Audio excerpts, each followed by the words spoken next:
अब देखिए, इस समय जो प्रधानमंत्री नरेंद्र मोदी का दौरा चीन का है, इसके दो पहलू हैं। पहला है तो एससीओ शिखर सम्मेलन है और दूसरा द्विपक्षीय वार्ता है। अब इसमें पहले ये देखना है कि क्या ये यात्रा अमेरिकी राष्ट्रपति डोनाल्ड ट्रंप के द्वारा टैरिफ बढ़ाए गए फिर उसको दुगना किए गए कदमों की प्रतिक्रिया स्वरूप है। तो अगर पीछे की घटनाओं को देखें तो साफ हो जाएगा, निष्कर्ष आएगा कि नहीं है। ट्रंप अगर टैरिफ नहीं भी बढ़ाते तब भी ये यात्रा सुनिश्चित थी, घोषणा होनी बाकी थी।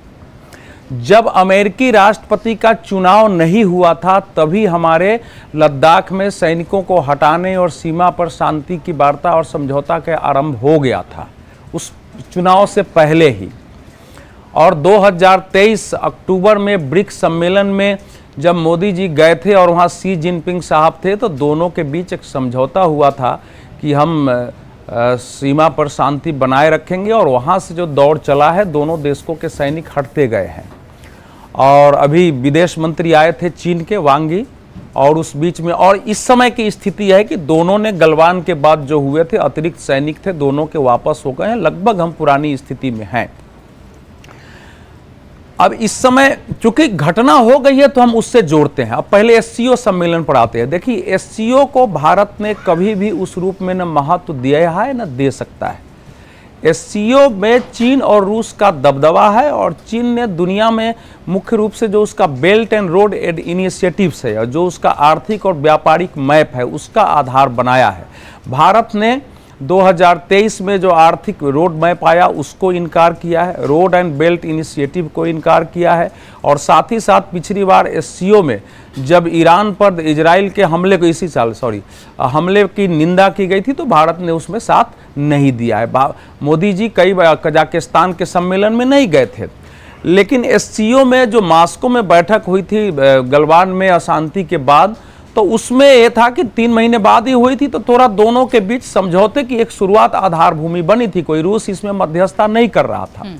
तो एससीओ का हमारे लिए इतना ही महत्व है कि जो क्षेत्रीय एकता अखंडता है और देशों की संप्रभुता है उसको बनाए रखते हुए जो एक कनेक्टिविटी है दुनिया में और खासकर मध्य एशिया में हमारे प्रवेश के जो क्षेत्र है संबंध है वो कायम रहे। इसके अलावा हमारा उससे बहुत ज़्यादा उसके नाते हमारा इसमें संबंध है।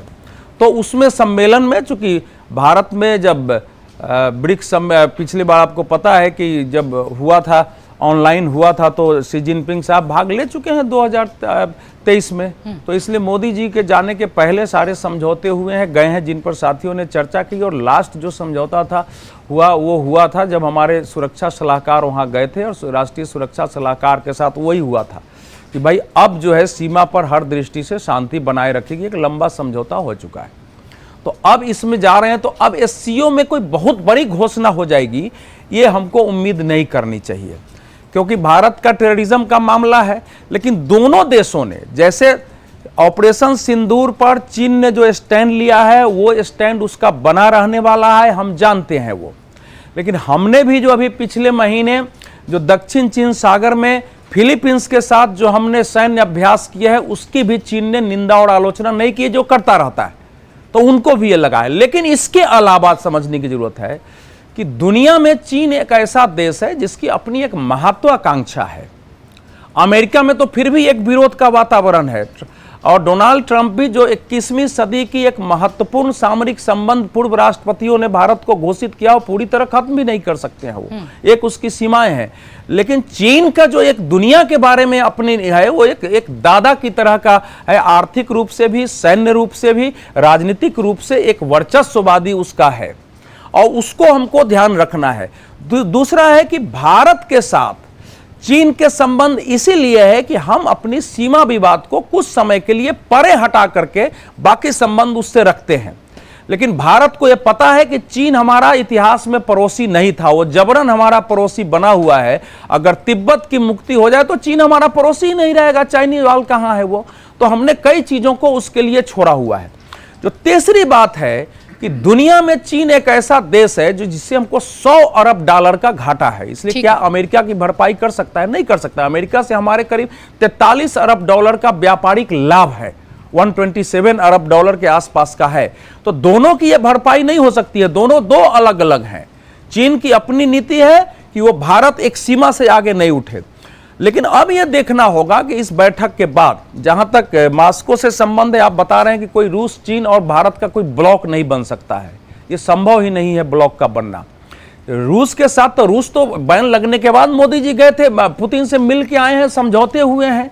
वो कोई ऐसा नहीं है पुतिन का आगमन नहीं हुआ है, तो पुतिन साहब आएंगे अपने यहाँ, वो भी अभी देखना होगा। जो नवंबर में हमारे यहाँ जो क्वाड का सम्मेलन है, तो पहले अपने क्षेत्र में डोनाल्ड ट्रंप ने क्वाड को पुनर्जीवित करने के लिए काम किया था, इंडो एसिफिक को व्यापक प्रतिबद्धता दर्शाई थी, भारत को उसमें महत्व दिया था। तो नवंबर में वो आते हैं कि नहीं आते हैं, और वो क्वाड को महत्व देते हैं कि नहीं देते हैं, ये भी क्योंकि अमेरिका से व्यापारिक संबंध के अलावे भी हमारे बहुत संबंध है, जो कि दूसरी पायदान पर जाने की स्थिति में थे, जहां टेक्नोलॉजी, प्रौद्योगिकी और रक्षा संबंध को और आगे ले जाने की बात थी, वो हमको देखना होगा।